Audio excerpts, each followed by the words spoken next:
Welcome to the Kind of Love Podcast. Conversations about reframing your story from the kind of love you don't want to the love you do want. I'm your coach, Aaron Tosti. Are you getting the kind of love you're looking for?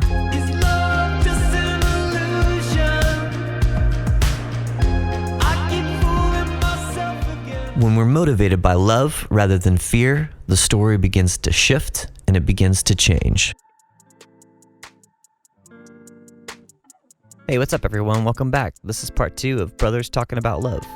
In part 1, we discussed a lot about holding space in your relationship, but what does it look like in the aftermath of a breakup or a separation or a divorce? And my brother David has been so kind to join me right after he had an unfortunate breakup. But is it unfortunate or is it fortunate? And if you can look at your relationships like a gift, if you can learn to see a breakup as something to learn from, that's reframing your story. A lot of people want to jump back into real life after a breakup and kind of ignore that it happened. We all have different survival ways of going through a breakup. Sometimes we don't acknowledge our emotions. Sometimes we acknowledge our emotions for too long, and it's time to move forward. So I'm going to talk with Dave about our culture and how it's good to actually follow through your emotions and feel through your emotions and get to the other side and understand your internal narrative or dialogue and the emotions that are attached to that. To the degree of which you spend time loving someone determines the degree of which you spend recovering from a separation or a breakup. One time a friend told me, for every month that you date someone, you should only spend about an hour reflecting and recovering from that. I think that's different for everyone, but I also think there's something to that. The question is, how long do you want to spend experiencing the breakup? You decide how long your recovery is. And what does it look like to hold space for yourself when a relationship is really traumatic? Many times it's just like a death, and you have to set aside time to mourn and surround yourself with people that love you and give yourself time to reflect and heal. It's really interesting to hear Dave's perspective on what it's like after a breakup when you're just in it, when you're feeling all of the feelings, and what your friends think you need and what you actually need, or what you think you need and what you actually need. But something that's profound is that you actually have a choice to let go and let yourself heal and recover. And most of all, you have to get back to having a good relationship with yourself. And when you have a good relationship with yourself, you reflect that back onto others. So here's a little more on two brothers talking about love and how to hold space, grace, compassion, and true self-love for yourself after a breakup. So holding space, and then now, how do you experience detachment in a relationship? Because I feel like you read that book, what is if the Buddha dated? Mm-hmm. And I feel like I could have used some of that as well. Just knowing hey, either way I'm good if this relationship works out or not. And that's okay. And that's just simply okay. Mm-hmm.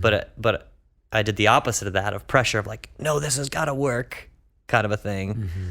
And then, I always call that awkward Christian pressure, but I'm sure that kind of pressure shows up in different.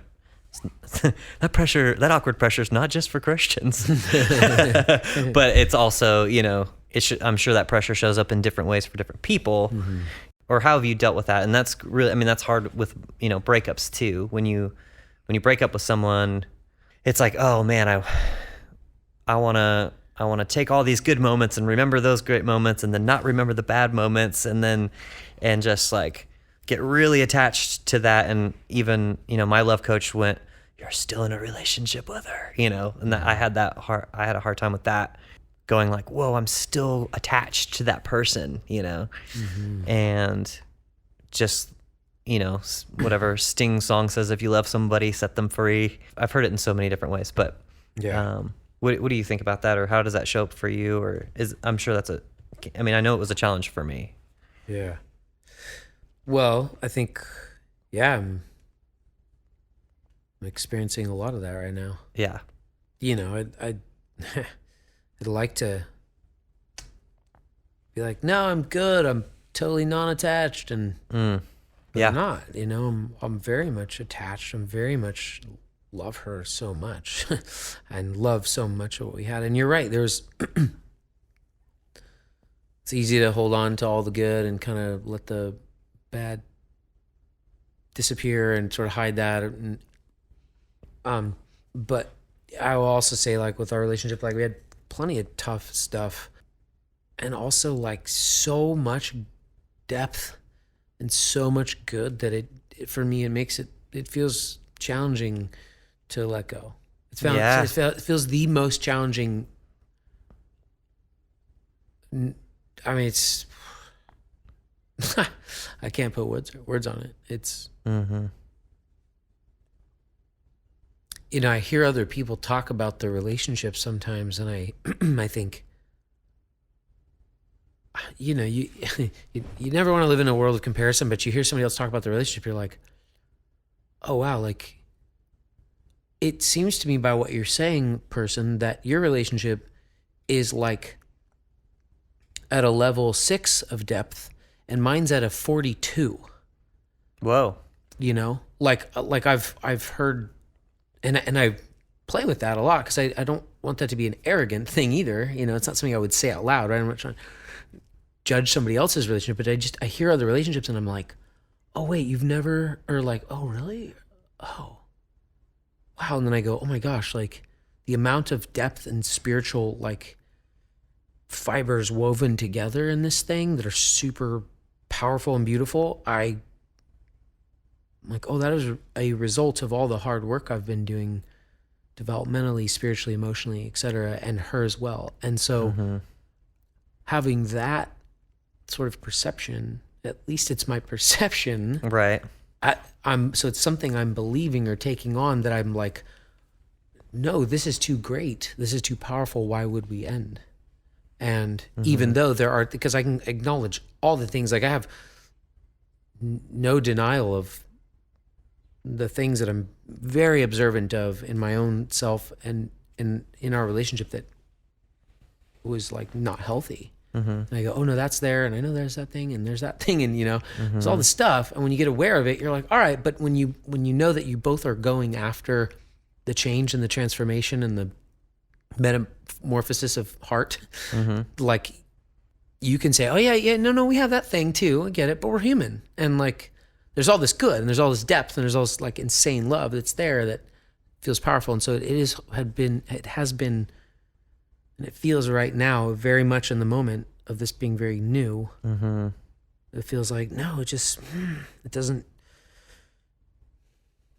doesn't feel true. It doesn't feel right. It doesn't feel congruent with all the depth and love that is truly there, that's evident, that's verbalized, that's actionized, you know, is that a word? So that said, non-attachment, how I've worked on it in the past. Once I read that book, just so great. And I just began like this quiet practice of not being in a relationship with her mentally. And not a practice of like to push it away, right? But to say, I'm good with me, I'm okay, I'm not needy, whatever. And a lot of that, when I'm doing it, is like not necessarily true for me in that moment. I'm practicing the language to take it on, to believe it. Oh, wow. Because I really feel needy. I really feel like, no, I love you. I want you to be in my life. I need you. We're killer together or whatever, right? And so I would have moments of like, okay, we broke up. What does that look like? What does it look like in my house? How does it feel in my body? I'm laying in my bed. I'm like visualizing it and actually embodying it. And it feels so shitty. It feels so intense and heavy sometimes.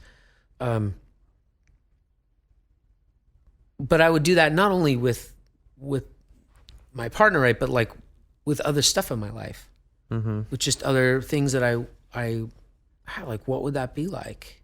Because when when DR died, my best friend in high school, Yeah, I remember that. I'm 17. That was the first like massive detachment of a relationship so profoundly connected that I'd ever experienced. So that was the beginning of like me having this new understanding as a 17-year-old on planet Earth going, oh, this is when someone's just, that you love so much, that you've spent so much time and invested, is just gone. Yeah, it's like, flash. Oh, holy crap. Like what, like how do I work with this? You know? And I think that also plays into abandonment. Another conversation around abandonment, in that sense as well. But for this, I think, you know, having a sense of that, now just playing it out and just sometimes going like, okay, no, like, what is it like? Like, I don't own this person. I don't possess them. They get to choose me every day, or I get to choose them every day. Yeah. I love what you said to our friends the other day about what you and your partner would say every day.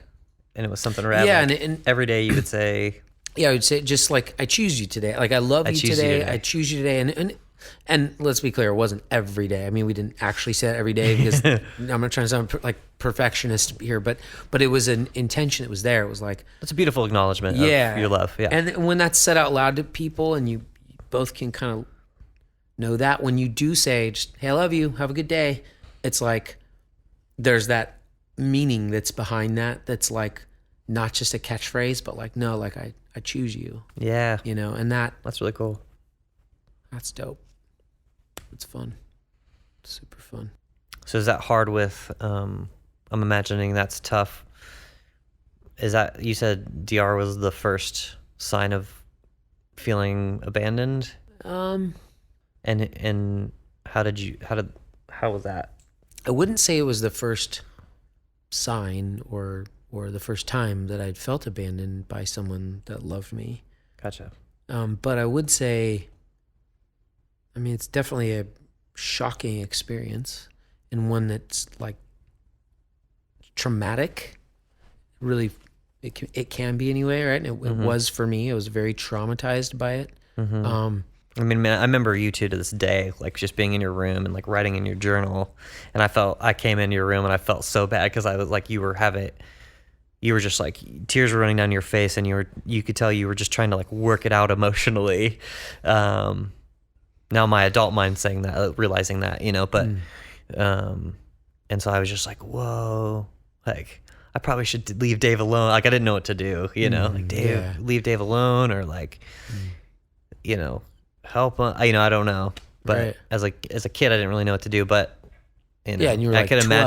Imagine, like, yeah, it's a lot. Yeah, we're 5 years apart, but yeah, I mean, so anyways, I just didn't know if you wanted to talk more towards that, or. Well, yeah, I mean, when we lose people in our life to death, to actual like physical death, and I think there's a distinction. I think there is something about like a grandparent dying that's like profound, and like, especially, you know, depending, of course, like how connected were you with them? And, you know, some people are like, oh my gosh, I was so close with my grandma or my grandpa, right? And other people's like, I haven't seen him or whatever. So there's a lot in that. And when you have someone who's like your friend, who's the same age as you, right? You're not like, well, they're my grandpa, and like they were gonna die, like they were 80, you know, or whatever. And you kind of have you have a sort of a knowingness. It's not a disrespect. It's just sort of like, oh yeah, they're on their way, like they're getting older, kind of thing. And you have someone who's like, you went mountain biking with the weekend before or whatever, and you just go to pick them up for school, and they're having a heart attack and dying, and you find out a couple hours later at school that your best friend just died. It jars you and wakes you up in such a way. And that detachment, that instant, like completely out of my control detachment, can feel very abandoned. You know, you can have a sense of abandonment through that. And I did, for sure. I mean, I wouldn't steep in that thought, you know, like, oh, I was abandoned by my friend who died. No, that's like not helpful to live in that. But it also, I can say, oh yeah, no, that's definitely deep sense of abandonment. Like my best friend I loved, that I figured like, dude, we're so tight, like we're gonna be friends forever. Yeah. To like instantly gone, to like restart your life. Like he was the dude I hung out with every day, you know, to like all of a sudden like, what is happening, you know? And I of course I learned so much, I gained so much, I had such a connection with God in that way at that time through that. et cetera, et cetera. You know, a lot of things went the way they went because of that, you know, and I think I just had a different perception, you know, like of life because of that. And you just have a heightened sense of like, we're all just like, you know, just get, anytime somebody dies, right, you just kind of get like a new refreshed remembrance that like we're just here for a moment. All we have is like right now, and like I could just get on a flight tomorrow and die, and like it could be all over for me, you know. Is there a perpetual fear that's carried with you since then, or like have you healed from that moment, so to say? Yeah, I think so. I mean, I definitely don't. I wouldn't say that I walk around thinking people are going to die all the time or anything like that, or have any sort of fear around that as much. No, I don't think so. I don't know. I mean, I might. Good question. I'll explore more. Yeah. You know? So I know we talked about kind of surrendering back to like, you know, I'm speaking delicately on the recent breakup that you've had, and I want to be sensitive to that. Like, what surrendering look like after the breakup? Like, what does that look like for you? And you know, I know for me, I had a major breakup, and I think like every Sunday night I was just exhausted from the end of my week, you know, and like just kind of lying on the floor. And I remember actually you texting me, and I'm like, I don't know, man. I'm like, I feel terrible. I'm having a drink out with my buddies, and like this band's playing, and I feel like crap. And you just texted me, and you're like, that's doing your best, man. You know, so it's kind of like you're when you're going through a breakup, you're like surrendering what is then lost and letting go of that. Also learning to like care and love for yourself at the same time. I didn't know if you had a note on that or what that looks like for you now, or, you know, and I know too, for me, I was like, and I don't know if you can relate to this, but you know, I put myself through like 2 years of therapy, and because I honestly was like tired of talking to my friends about my breakup. And one girl was like, you're self-absorbed. And I was all, well, okay, I'll receive that. And also, Yes, I am self-absorbed. This is a very painful process for me right now. And I've never gone through anything like that's this painful before. And my navigation system is way the hell off, you know? And so I won't be talking with you anymore about this, you know? Yeah. I realized that it's just the word exhaustion came to mind, actually. Yeah. Like I was exhausted. And then like, I was exhausting my friends' ears. And I literally thought to myself, I'm going to go talk to a neutral party, you know? And that's when I got into counseling. You know, you're checking your vital signs almost emotionally. And you're like, oh, I just need I remember just being like, I'm tired of drinking or whatever, or being out with socially, period. And I just need some like water and Netflix, you know? And I just need to like chill out and let myself detox this pain that I have, you know? So what does that look like for you? Yeah. Well, or what are the parts that you want to talk about that look, you know? Yeah. Or what's most helped you, you know, in this process? Yeah, that's good. And what do you need from people too, you know? Yeah, I think what's most helpful, what's been part of my process is giving myself time, slowing down. Slowing down meaning like I'm moving slow, and I'm choosing not to judge myself or be stressed out or like put pressure on myself to perform or keep up with something or whatever that looks like, right? Because there's days where you just don't want to get out of bed. There's days where you can't go to sleep. There's days, or both of those in every day. Yeah. You know, and I just, you know, we live in such a culture that says go, go, go, go, go, hustle, man, hustle, you know, get out of bed, keep charging, you know, crush it. And it's all like do language, you know, it's just do. And I think giving myself just the okay to just be like consistently is really good. And, you know, my head says, you know, don't be that guy that can't like go hang out, or don't be that guy that can't do blank or show up for their friend or help somebody out, or, you know, you got to do more, and it's all do more. And it's like judgment pressure on yourself. Yeah. Just to like, whatever, to keep functioning like you were before. Right. And I'm like, right now hey everybody, I'm not functioning like I normally do. So Right. if you're not cool with that, no problem. Leave me alone. Right. Because I got to do my thing. Because I got to chill. Yeah. And also, if you can, that would be great. Because I really need some people. And I don't need your advice. I don't need you to tell me what I should be doing. You don't need to tell me anything other than I love you. Yeah. If you want to joke around, you want to have other conversations, you want to like give me a hug, that would probably be the most beneficial thing for me. And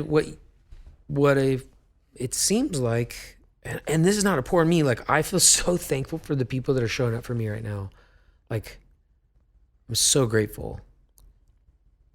And also, there are other people that you realize like don't know how to, like you when you were 12, looking at me on my bed crying because DR died, not knowing what to do. I think there's, unfortunately, we all haven't, some of us haven't done all the work to figure out like how you be with someone when they're in the shit. Yeah. And so people are like, well, you should do this, or it'll be over soon, man. You're gonna feel better. You should go have sex with people, or like blah, blah, blah. They just barf all this crap on you. Yeah. It's like, dude, hi. I'm going through a death right now. A death of love, relationship, myself, etc., etc. Like my ego's being dissolved again in a lot of ways. I'm in what feels like suffering and pain, and I'm very clear that I don't want to live in that. And also, that's what's happening. So don't try and like tell me some stupid line that's like, you know. It's like, I feel like people are just on the side of the set going like, line please. And it's like, tell him it'll be cool. You know, it's like, dude, like, tell him like, just, like he's attractive. So like not to worry, you know, it's right. What? Like, dude, what is the matter with you? It's like saying like if your mom dies and someone rolls up and it's like, oh, it's okay. Like your dad's getting remarried, you know, like you have another mom. It's like, no, dude, that's not it. Yeah. You know, I totally get that. Just being with people who are very like attuned and like aware to like, hey, to ask the question, hey, friend who's going through a hard time, what do you need right now? And what you find is like some people don't want to take the time to ask that question. They'll actually say things like, what you probably need is blah, blah, blah, blah, blah. And you're like, dude, actually, like I don't, you know, thank you. And I know you're caring, your intention means well. And I feel your love, and also ask me, dude, you know, like, and so. Dude, one of my friends said, well, the best way to get over a girl is to get under another one. And I was like, that's a funny statement. Also. It's highly unintelligent.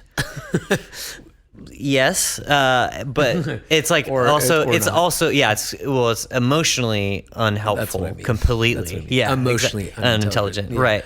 And it's like, hold on, dude. I'm telling you a story about how I just broke up with a girl that I'm resenting breaking up with, that I love, and you're telling me I need to go sleep with someone else? Yeah, screw off. Not helpful. Right. Not helpful. But, you know, he was probably in that moment, you know, I'm trying not to judge him either. Like, he's probably just trying to make me feel lighter about the situation, right? So you're in that dynamic of like, people are trying to help you, but they don't know how to, because they just, you know, like for me as a brother, I was like, I just don't want to see you in this pain, period. You know, I don't want you to suffer. Thanks. And I love you and I want you to be whole again and healed. Yeah. It's hard to watch that go down, you know? Yeah, for sure. But ultimately, you know, see the other side for you as well, you know? Yeah. Yeah, I just think, it's all about people are going through tough times. I mean, our American culture doesn't want to experience discomfort. Like none of us do. We have air conditioning, we have, you know, Botox, we got whatever. Like there's just everything around us says like, dude, just feel better right now. You're fine. Right. It's like, it's going to be fine. Just feel better. Don't worry, dude. Like, there's other girls out there, or whatever. Yeah. And it's like, no, dude, like the thing of this spiritual teaching is happening for me. Please don't disrupt it. Mm-hmm. Please allow me to have the teaching that I need to receive. And it may look like going out to a bar and laughing one night. Right. And it may look like weeping endlessly on the floor. Mm-hmm. And it may look like going for really long hikes and crying. Totally. Or whatever, right? Or screaming out somewhere loud in the wilderness because you feel like you finally can, and just going, and like connecting with that primal pain that has no words, and that to me is like, I just go, that's where the surrender is. And that is where the open palms say, okay, I don't get this, and I'm really not going to try. I'm just going to be in this, and I'm going to feel it, and I'm not going to overly cope with it, and like just try and mask it and, again, fix it quickly, go buy something, whatever, just all the things that people do, right? I mean, that's really, so hard. It's like, I know for me, it's just like, I know I don't want to be feeling like this right now. Like, I really just, but almost that's like a resistance too, right? Like, that's like, oh, I got to get out of here. I got to do something. And it's good to change your energy around it.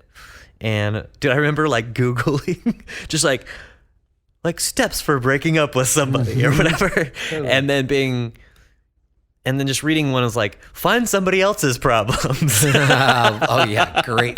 Like, good call. Like worry about somebody else's relationship problems, or like it was just like all these things. Said that? Yeah, like leave town, worry about someone else's, And I think those can be. I think changing your energy at some point around it, and not totally living in that like forever. But also, there's just like there's a weird balance there that I've noticed of like I gotta feel through this, I gotta identify it, I gotta like let my body feel its thing, release it, so that it's not gonna come back, or that I don't react off of this and live in this like painful story, but also get to a point where you're like past that. So yeah, I think. You have to check in. It's like it's like basically mind your process, like mind your process of how you grieve, and don't put any, like try to let go of all the preconceived notions of what your friends think you should do, what you think you should do. I know for me, I love to have like the self-critic come in and be like, at some point I got really sarcastic actually with myself, and I was like, hey man, maybe if you keep thinking about your ex-girlfriend, it'll change or whatever. And like just try to get really sarcastic, and that actually really helped me. Sure. Because the sarcasm actually offered a different perspective. Yeah, well, it brings awareness to you, right? Like you're constantly checking, that's right, I'm thinking about that thing that like is a loop that I keep holding on to. And like, maybe if I keep running down that story about like how we made out that one time, it was really great, like that'll help me, or whatever. I think in our, culturally speaking, and I'm generalizing, of course, I think we lean on the side of don't feel, think so much more. And I think therefore we stuff and repress and get disease and all these sorts of things, right? That affect us in so many ways. So I'm in a place of leaning, and I'm a feeler. So being actually not judging myself about feeling and being like, all right, I'm feeling this. And, and if I trust that, and I let it pass, like it passes through, and you just like at the end of a cry, it's like crying, and then there's that one little, and then sort of like a breath of new air, and you go, all right, and you sort of simmer down, like I'm back, like okay, all right, that passed through.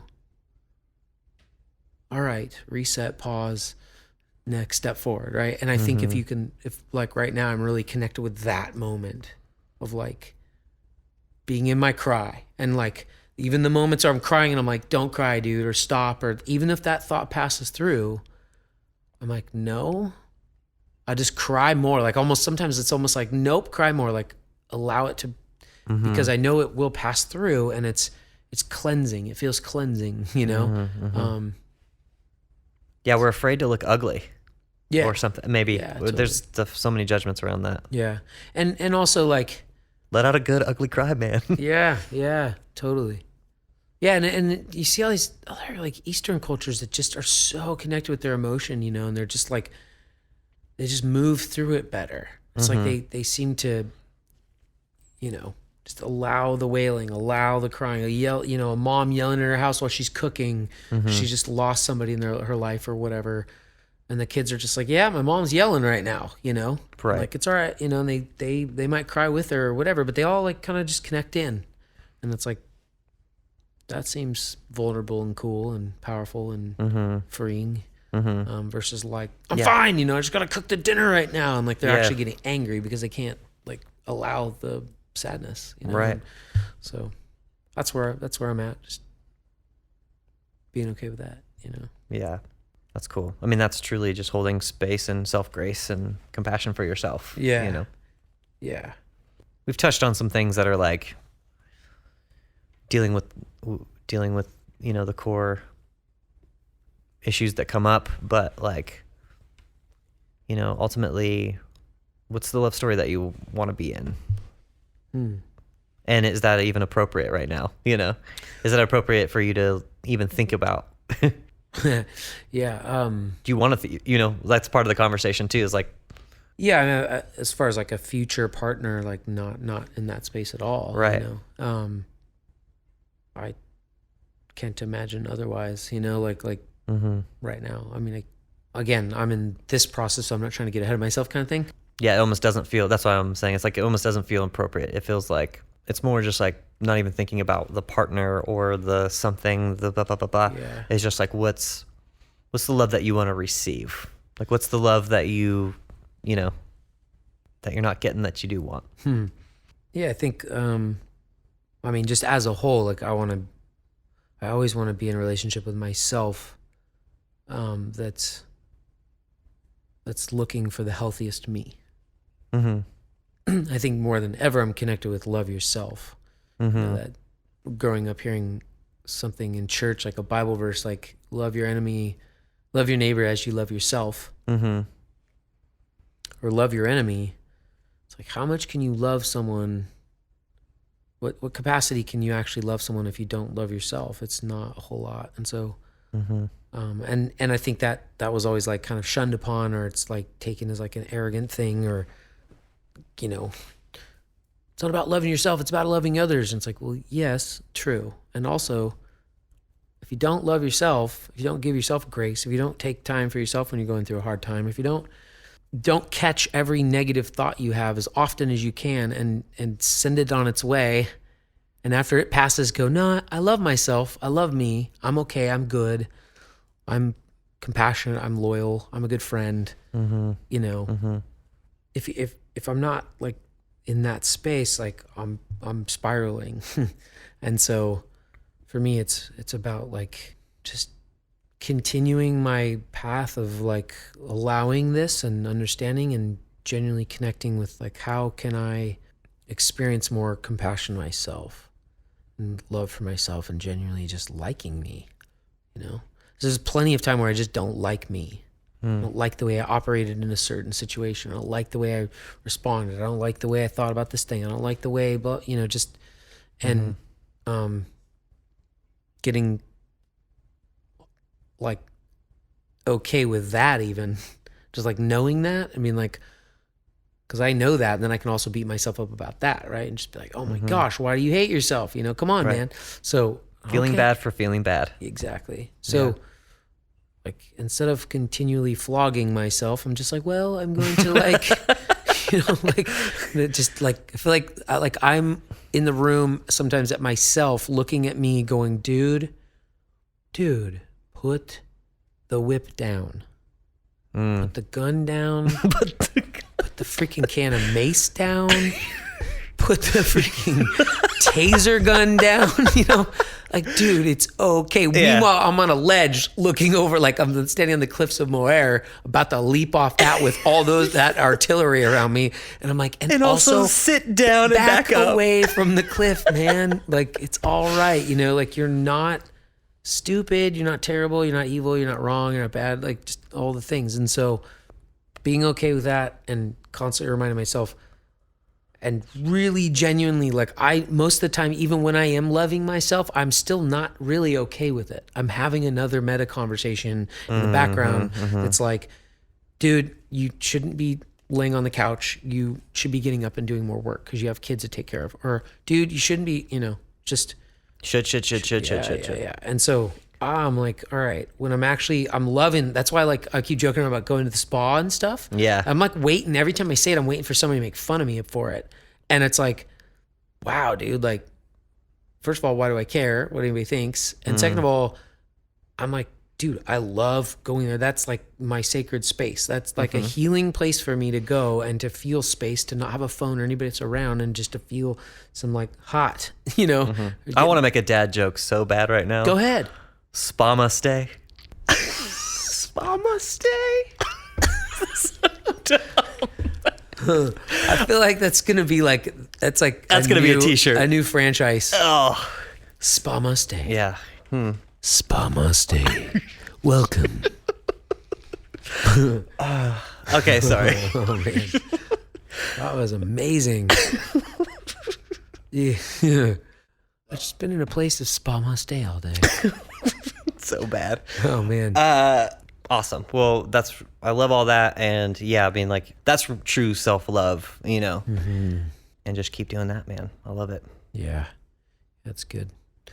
It's good. I love it. Like, I love the popsicles we got earlier. Oh man, Dave got so excited that there was like an ice cream truck van. It kind of looked like an abductor van. It was. It looked like an abductor van. But they also put the magnetic ice cream Stickers choices on the outside. side. Yeah.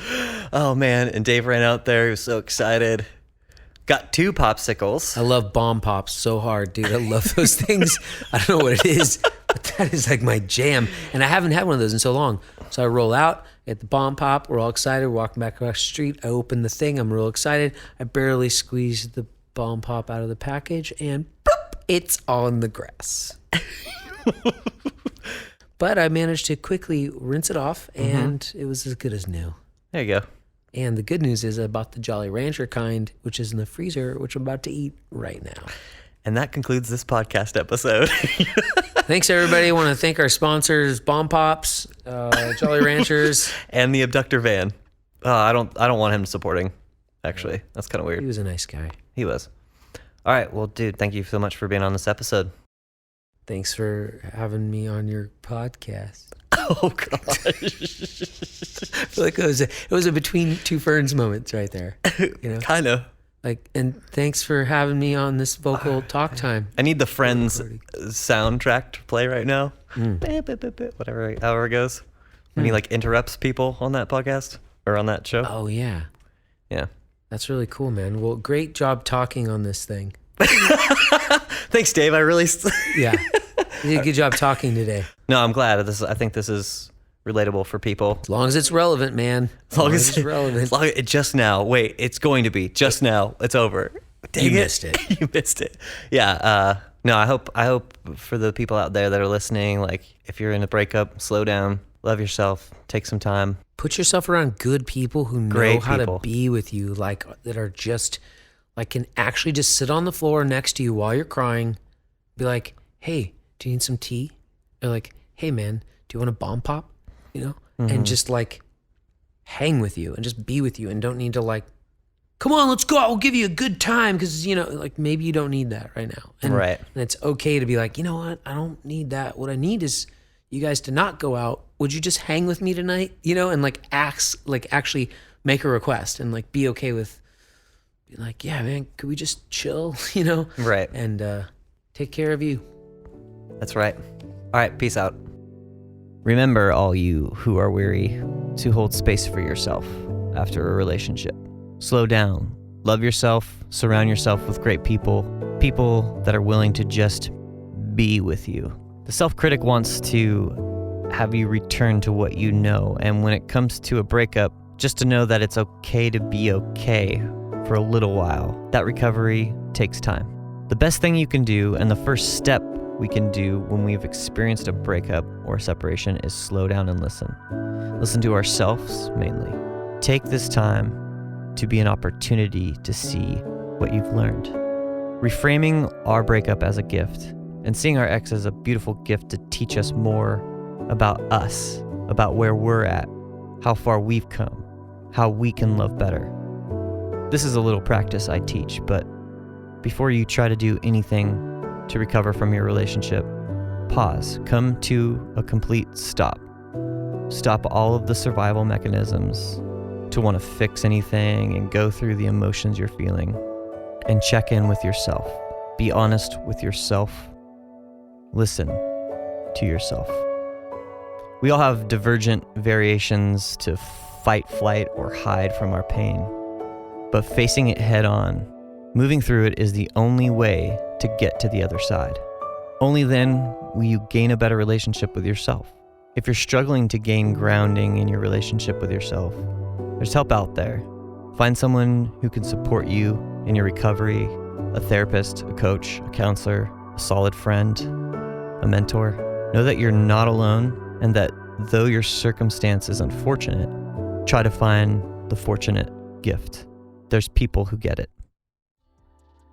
Thanks so much for listening. This episode is brought to you by me, a personal coach who supports people in overcoming their harmful patterns in relationships so they can have a better relationship with themselves and gain love and self-acceptance and feel confident going into all their relationships. Thanks so much for listening.